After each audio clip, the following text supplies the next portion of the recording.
ଆଜି ଆମେ ଆପଣଙ୍କ ପାଇଁ ବହୁତ ହିଁ ଜବରଦସ୍ତ ଭିଡିଓଟି ନେଇକି ଆସିଛୁ। ଜୋତାରେ ଏହି ଗୁପ୍ତ ଜିନିଷଟି ରଖିଦିଅନ୍ତୁ। ଦୁନିଆରେ ଆପଣ ଯାହା ଚାହିଁବେ ତାହା ଆପଣଙ୍କ ପାଦ ତଳେ ଆସି ଉଜାଡ଼ି ହୋଇପଡ଼ିବ। ଘର, ଦୋକାନ, ଆପଣଙ୍କର ଟ୍ରେଜରୀ, ଆପଣଙ୍କର ଆଲମିରା ପଇସାରେ ଭରିଯିବ। ଆଜି ଆମେ ଆପଣଙ୍କ ପାଇଁ ଗୋଟିଏ ଜବରଦସ୍ତ ଭିଡିଓଟେ ନେଇ ଆସିଛୁ। ଏଥିପାଇଁ ଆପଣ ଏହି ଭିଡିଓଟିକୁ ଶେଷ ଯାଏଁ ନିହାତି ଦେଖନ୍ତୁ। ଆଜିର ଭିଡିଓରେ ବହୁତ ସରଳ ଉପାୟ କରି ଆପଣ ଜୀବନକୁ ଧନବାନ ବନାଇ ପାରିବେ। ଆଜି ପର୍ଯ୍ୟନ୍ତ ଯଦି ଆପଣ ଅନେକ ଗୁଡ଼ିଏ ଉପାୟ ସବୁ କରିସାରିଲେଣି କିନ୍ତୁ କୌଣସି ଉପାୟ ଦ୍ୱାରା ବି ଆପଣଙ୍କୁ ଯଦି ଫଳ ନ ମିଳୁଛି ତେବେ ଏହି ଉପାୟକୁ କରିବା ବହୁତ ସହଜ ଅଟେ, ଯାହା କରିବା ଦ୍ୱାରା ବ୍ୟକ୍ତିକୁ ଫଳ ହିଁ ମିଳିଥାଏ। ଆପଣଙ୍କୁ ଅନୁରୋଧ, ଏ ପର୍ଯ୍ୟନ୍ତ ଯଦି ଆମର ଏହି ଚ୍ୟାନେଲକୁ ସବସ୍କ୍ରାଇବ୍ କରିନାହାନ୍ତି ତାହେଲେ ତୁରନ୍ତ ଆମର ଏହି ଚ୍ୟାନେଲକୁ ସବସ୍କ୍ରାଇବ୍ କରି ଭିଡିଓଟିକୁ ଅଧିକରୁ ଅଧିକ ମାତ୍ରାରେ ସେୟାର କରନ୍ତୁ ଏବଂ ଭିଡିଓଟିକୁ ଗୋଟେ ଲାଇକ୍ ଅବଶ୍ୟ କରିଦିଅନ୍ତୁ। ବ୍ୟକ୍ତିଙ୍କ ଚରଣରେ ନକାରାତ୍ମକ ଆଉ ସକାରାତ୍ମକ ଦୁଇଟି ଊର୍ଜାର ସଞ୍ଚାର ହୋଇଥାଏ, ଯାହାକି ସକାରାତ୍ମକ ଊର୍ଜା ଯଦି ଆପଣଙ୍କ ଜୀବନରେ ଥରେ ବାସ ହୋଇଯାଏ ତ ଆପଣଙ୍କୁ ଆପଣଙ୍କ ଜୀବନରେ ଉନ୍ନତିର ଶିଖରରେ ପହଞ୍ଚାଇ ଦେଇଥାଏ। ଆଉ ଯଦି ନକାରାତ୍ମକ ଊର୍ଜା ଆପଣଙ୍କ ଜୀବନରେ ଥରେ ବାସ ହୋଇଯାଏ ତ ଆପଣଙ୍କୁ ଗରିବୀ, ନିର୍ଧନତା ଏବଂ କାଙ୍ଗାଳିର ସାମ୍ନା କରିବାକୁ ପଡ଼ିଥାଏ। ଆଜିର ଭିଡିଓରେ ଆମେ ଆପଣଙ୍କୁ ଜୋତାରେ ଏମିତି ଗୋଟିଏ ଜିନିଷ ରଖିବେ, ଆମେ ଆପଣଙ୍କୁ ଜଣାଇବୁ, ଯାହାକୁ ଆପଣଙ୍କ ଜୋତାରେ ଆପଣ ରଖିବା ଦ୍ୱାରା ଆପଣଙ୍କର ଭାଗ୍ୟ ଉଦୟ ହୋଇଯିବ ଏବଂ ଧନ ଆସିବାର ସବୁ ମାର୍ଗ ବି ଖୋଲିଯିବ। ଆପଣ ଯେଉଁଠି ବି ଯିବେ ଆପଣଙ୍କୁ ମାନ, ସମ୍ମାନ, ଧନ, ଦୌଲତ ପରିପୂର୍ଣ୍ଣ ସ୍ଥାନ ପ୍ରାପ୍ତ ହେବ। ଆପଣ ନିଜେ କହିବେ କି ଆପଣଙ୍କର ବନ୍ଦ ହୋଇ ପଡ଼ିଥିବା ଭାଗ୍ୟର ତାଲା ଏମିତି ପ୍ରକାରରେ ଖୋଲିଯିବ କି ଆପଣ କେବେ ଭାବି ନଥିବେ। ଫିଟିକିରିକୁ ଜ୍ୟୋତିଷ ଶାସ୍ତ୍ରରେ ଏବଂ ତନ୍ତ୍ରଶାସ୍ତ୍ରରେ ବ୍ୟବହାର କରାଯାଏ। ଫିଟିକିରିର ବୈଜ୍ଞାନିକ ଆଧାର ଅଛି ଯେ ଯେତେ ବି ଗନ୍ଦା ପାଣି ହେଇଥାଉ ନା କାହିଁକି ସେହି ପାଣିରେ ଯଦି ଆପଣମାନେ ଫିଟିକିରିକୁ ପକାଇ ଦେଇଥାନ୍ତି ତ ପାଣିକି ସ୍ୱଚ୍ଛ କରାଇ ଦେଇଥାଏ। କିନ୍ତୁ ସେହି ପ୍ରକାର ଯଦି ଆପଣ ଫିଟିକିରିକୁ ଆପଣଙ୍କ ଜୀବନରେ ସାମିଲ କରିବେ ତ ଆପଣଙ୍କ ଜୀବନରେ ଯେତେ ବି କାଙ୍ଗାଳ, ନିର୍ଧନତା, ଗରିବୀ ଏବଂ ଆପଣଙ୍କ କାର୍ଯ୍ୟରେ ଯେତେ ବି ଅସଫଳ ଥାଏ ଏସବୁ ଆପଣଙ୍କ ଜୀବନରୁ ପୁରା ସଫା କରିଦେଇଥାଏ ଏହି ଫିଟିକିରି। ଯେଉଁ ପ୍ରକାର ଫିଟିକିରି ପାଣିକୁ ସଫା କରିଦେଇଥାଏ ସେହିପରି ଆପଣଙ୍କ ଜୀବନକୁ ଧନ ପ୍ରାପ୍ତିର ସବୁ ଇଚ୍ଛାକୁ, ସବୁ ପୂର୍ଣ୍ଣକୁ ପୁରା କରିଥାଏ। ଯଦି ଆପଣ ପାଣିରେ ଅଳ୍ପ ଟିକେ ଫିଟିକିରି ମିଶାଇ ପୋଛା ଲଗାନ୍ତି ତ ଆପଣଙ୍କ ଘରର ସବୁ ନକାରାତ୍ମକ ଊର୍ଜା ଦୂର ହୋଇଯାଇଥାଏ। ନଜର ଦୋଷ ଏବଂ ଆପଣଙ୍କୁ ବାସ୍ତୁ ଦୋଷରୁ ବି ମୁକ୍ତି ମିଳିଥାଏ। ଏହା ସହ ସବୁ ପ୍ରକାରର ବାସ୍ତୁ ଦୋଷ ବି ଭଲ ହୋଇଥାଏ। ଧନ ଆସିବାର ସବୁ ମାର୍ଗ ବି ଖୋଲି ଯାଇଥାଏ। ଆପଣ ନିଜେ କହିବେ କି ଆପଣଙ୍କର ଚାରିଦିଗରୁ ଆପଣଙ୍କ ଘରେ ଧନ ବଢ଼ୁଛି ବୋଲି। ଏତେ ଶକ୍ତି ଥାଏ ଏହି ଛୋଟିଆ ଫିଟିକିରିରେ।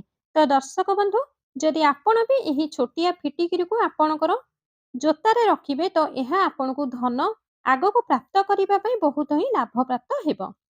ତ ଆପଣ ଆପଣଙ୍କର ଯେତେ ବଡ଼ କାର୍ଯ୍ୟରେ ଯାଉଛନ୍ତି, ଅଫିସ ହେଉ, ଫ୍ୟାକ୍ଟ୍ରି ହେଉ କିମ୍ବା ଆପଣଙ୍କର ବିଜନେସ୍ ହେଉ, ଯେଉଁଥିରେ ବି ଆପଣ ବଡ଼ କାର୍ଯ୍ୟ କିଛି କରିବାକୁ ଯାଉଛନ୍ତି ତ ଜୋତା ପିନ୍ଧୁଛନ୍ତି ତ ସେହି ଜୋତାରେ ଆପଣ ଫିଟିକିରି ଖଣ୍ଡେ ପକେଇ ଦେଇ ପିନ୍ଧିକି ଯାଆନ୍ତୁ। ଦେଖିବେ ସବୁଥିରେ ଆପଣ ସଫଳତା ପାଇବେ। ଆଉ ଗୋଟେ କଥା ଆପଣଙ୍କୁ ଜଣାଇବାକୁ ଚାହିଁବୁ, ଛୋଟିଆ ଜିନିଷଟିଏ ହେଉଛି ଲବଙ୍ଗ।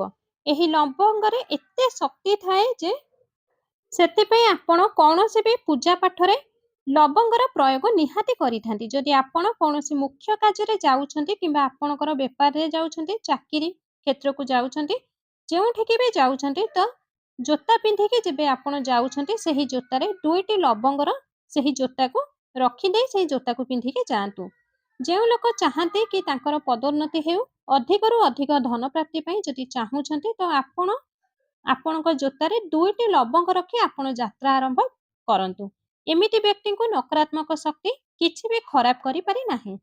ରାହୁ, କେତୁ, ଶନି, ଭୂତ, ପ୍ରେତ, ଆତ୍ମା, ବାଧା, ବ୍ୟାଧି ସବୁ ପ୍ରକାରର ନକାରାତ୍ମକ ଊର୍ଜା ସବୁବେଳେ ଆପଣଙ୍କ ଠାରୁ ଦୂରରେ ରହିଥାଏ। ସବୁ କିଛି ଆପଣଙ୍କର ହିଁ ହେବ।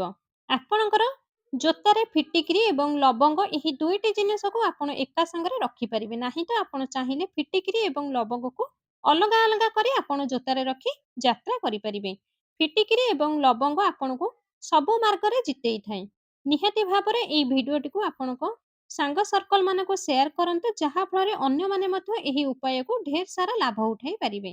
ଏବେ ଆସନ୍ତୁ ଜାଣିବା ଗୋଟିଏ ଉପାୟ, ଯାହାକି ଆପଣଙ୍କୁ ପଇସା, ଧନ, ସୁଖ, ସମୃଦ୍ଧି ସବୁକିଛି ଆପଣଙ୍କ ଘରେ ଆଣିବା ପାଇଁ ଏକ ଏମିତି ଉପାୟ ଆମେ ଆପଣଙ୍କୁ ବତାଇବୁ ଯାହା ଆଗକୁ କେବେ ଶୁଣି ନଥିବେ। ଆପଣଙ୍କର ରୋଷେଇ ଘରର ସବୁ ଜିନିଷ ବହୁତ ହିଁ ମହତ୍ତ୍ୱପୂର୍ଣ୍ଣ ହୋଇଥାଏ।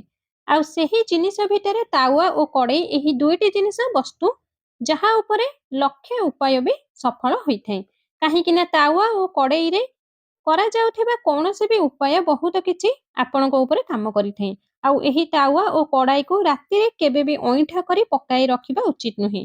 ଏହି ଦୁଇଟି ବାସନକୁ ସଫାସୁତୁରା କରି ରଖି ଶୋଇବା ଉଚିତ।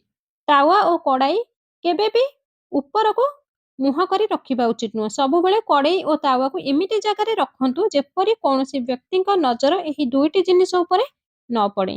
ରାତ୍ରି ସମୟରେ ଆମର ପିତୃପୁରୁଷମାନେ ଆମ ଘରେ ଗୋଟିଏ ଥର ଅବଶ୍ୟ ଆସିଥାନ୍ତି। ଏଥିପାଇଁ ଆପଣ ଆପଣଙ୍କର ରୋଷେଇ ଘରେ ରାତ୍ରି ସମୟରେ ଖାଇବା ସରିବା ପରେ ରୋଷେଇ ଘରକୁ କେବେ ଅସନା ଅପରିଷ୍କାର ରଖିବା ଉଚିତ ନୁହେଁ। ମନାଯାଏ କି ରୋଷେଇ ଘରେ ସବୁ ବାସନକୁ ସଫା କରି ରଖିବା ଉଚିତ। ଆଜିର ଭିଡ଼ିଓରେ ଆମେ ଆପଣଙ୍କୁ ଆପଣଙ୍କର ରୋଷେଇ ଘରରେ ଥିବା ତାୱା ଦ୍ୱାରା ଗୋଟିଏ ଏମିତି ଉପାୟ ବତାଇବୁ, ଯେଉଁ ଉପାୟକୁ ଆପଣ କରିବା ଦ୍ୱାରା ଆପଣଙ୍କର ଜୀବନରେ ସବୁ ମନସ୍କାମନାକୁ ପୂର୍ଣ୍ଣ କରିପାରିବେ। ଉପାୟଟି ହେଉଛି, ଯେବେ ଆପଣ ରାତିରେ ଆପଣଙ୍କର ଭୋଜନ ଆଦି ସମାପ୍ତ କରିଦେଉଛନ୍ତି, ତ ତାପରେ ଆପଣଙ୍କ ଘରର ସବୁ ବାସନକୁ ଆପଣ ଯେବେ ସଫା କରୁଛନ୍ତି, ତ ଆପଣ ପ୍ରଥମେ ତାୱାକୁ ସଫା କରି ନିଅନ୍ତୁ। ତାୱା ଯେତେବେଳେ ଶୁଖିଯାଉଛି, ତ ସେହି ତାୱାକୁ ଆପଣ ସିଧା କରି ରଖିଦିଅନ୍ତୁ ଏବଂ ସେହି ତାୱା ଉପରେ ଗୋଟିଏ ଅଳେଇଚ ଓ ଗୋଟିଏ ତେଜପତ୍ର ରଖନ୍ତୁ। ଯଦି ଆପଣ କୌଣସି ପ୍ରକାର ଅସୁସ୍ଥ ଅଛନ୍ତି କିମ୍ବା ମହିଳା ଅଟନ୍ତି, ମାସିକ ଧର୍ମରେ ଗତି କରୁଛନ୍ତି, ତ ଆପଣ ଏହି ଉପାୟକୁ କରନ୍ତୁ ନାହିଁ। କିନ୍ତୁ ଆପଣଙ୍କ ଘରର ଅନ୍ୟ ବ୍ୟକ୍ତି ବି ଏହି ଉପାୟକୁ କରିପାରିବେ। ଛୋଟ ପିଲା କିମ୍ବା ଆପଣଙ୍କର ପତି ବା ଘରର ପ୍ରତ୍ୟେକ ପୁରୁଷ ବ୍ୟକ୍ତି ବି ଏହି ଉପାୟକୁ କରିପାରିବେ। ତ ଆପଣ କ'ଣ କରିବେ ନା, ରାତିରେ ଶୋଇବା ପୂର୍ବରୁ ତାୱାକୁ ସଫା କରି ସେହି ତାୱା ଶୁଖିଗଲା ପରେ ଗୋଟିଏ ଅଳେଇଚ ଓ ଗୋଟିଏ ତେଜପତ୍ର ରଖି ଶୋଇପଡ଼ନ୍ତୁ।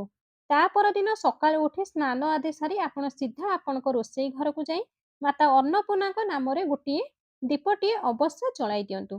ଦୀପଟି ଦେଶୀ ଘିଅରେ ଜାଳିବେ। ଯଦି ଦେଶୀ ଘିଅ ନାହିଁ, ତେବେ ଆପଣ ସୋରିଷ ତେଲରେ ଦୀପଟିଏ ମାତା ଅନ୍ନପୂର୍ଣ୍ଣାଙ୍କ ନାମରେ ରୋଷେଇ ଘରର ଗୋଟେ କୋଣରେ ଜଳାଇ ଦିଅନ୍ତୁ। ଏହା କରିବା ଦ୍ୱାରା ଆପଣଙ୍କ ଘର ଧନ ଧାନ୍ୟରେ ପରିପୂର୍ଣ୍ଣ ହୋଇଯିବ। ଏହାପରେ ଆପଣ ଆପଣଙ୍କର ଚୁଲାରେ ସର୍ବପ୍ରଥମେ ଗ୍ୟାସ୍ ଲଗାଇ ସେହି ତେଜପତ୍ର ଓ ଅଳେଇଚକୁ ତାୱାରୁ କାଢ଼ି କୌଣସି ଚୁମୁଟା ସାହାଯ୍ୟରେ ଧରି ଆଗ ସେହି ଅଳେଇଚ ଓ ତେଜପତ୍ରକୁ ଜଳାଇ ଦିଅନ୍ତୁ।